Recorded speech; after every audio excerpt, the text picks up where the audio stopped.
Venezia e l'isola di Sant'Elena.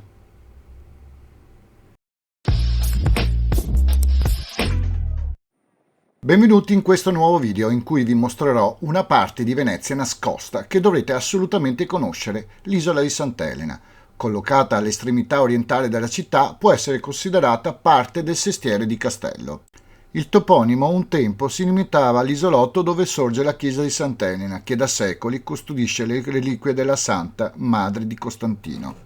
Gran parte della zona è di origine recente, essendo sorta attorno agli anni 20 del XX secolo, bonificando una sacca utilizzata per gli addestramenti militari e che incorporò nel tessuto urbano l'isola di Sant'Elena. Il toponimo fu così esteso al moderno quartiere residenziale che sorse poco dopo. L'isola è da visitare principalmente per la pineta, uno dei polmoni della città in cui si può passeggiare, far ginnastica e portare i bimbi. Ci sono piccoli campi da calcetto e pallacanestro. Io da giovane andavo a farci tai chi e ci si rilassava tantissimo. L'isola comprende lo stadio Pierluigi Penzo, che ospita le gare del Venezia Football Club, stadio che è il secondo impianto più antico d'Italia, dedicato alla pratica del calcio tra quelli in uso. L'isola ha due darsene, di cui una solo per le barche a vela, e la Scuola Navale Militare Francesco Morosini, scuola secondaria di secondo grado dove si svolgono gli ultimi 3 anni del liceo scientifico e classico, secondo le direttive e i programmi ministeriali. Può essere frequentata previo superamento di una selezione mediante concorso. Oltre alla didattica, gli allievi si cimentano in varie discipline, sia marinaresche come vela, canottaggio, nuoto, voga veneta, che sportive in genere. Vi ricordo di iscrivervi al canale, attivare la campanella e nella descrizione ci sono dei link di Amazon che se vi accederete per poi fare le vostre compere senza ulteriore spesa, io prenderò una piccola percentuale. In più, se volete aiutare il canale e offrirmi un caffè, c'è anche un link al mio PayPal. Vi ringrazio in anticipo. Da visitare la chiesa di Sant'Elena in stile gotico, chiesa edificata nel 1028 e affidata agli agostiniani, i quali vi costruirono accanto un convento. Nel XV secolo il convento e la chiesa passarono ai monaci benedettini olivetani, che la riedificarono nel 1435 e divenne un importante centro storico con notevoli opere d'arte. Dopo alterne vicende, nel 1928 fu affidata all'Ordine dei Servi di Maria e nel 2016 ai Salesiani. Delle 102 pitture elencate a seguito della soppressione nel 1807 per il trasferimento al demanio, poche rimangono, comunque merita una visita. Pregevole è da visitare anche il chiostro del vicino convento del secondo Quattrocento, che contiene una vera da pozzo del XVIII secolo. Quindi spero di avervi dato uno spunto per visitare una parte nascosta della città, per rilassarsi tra gli alberi o per girare e vedere un po' di calli sconosciute ai turisti. Vi lascio un po' di immagini con una bella musichetta, buona visione.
Iscriviti!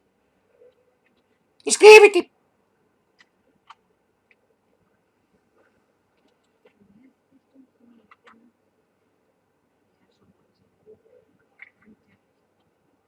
Iscriviti!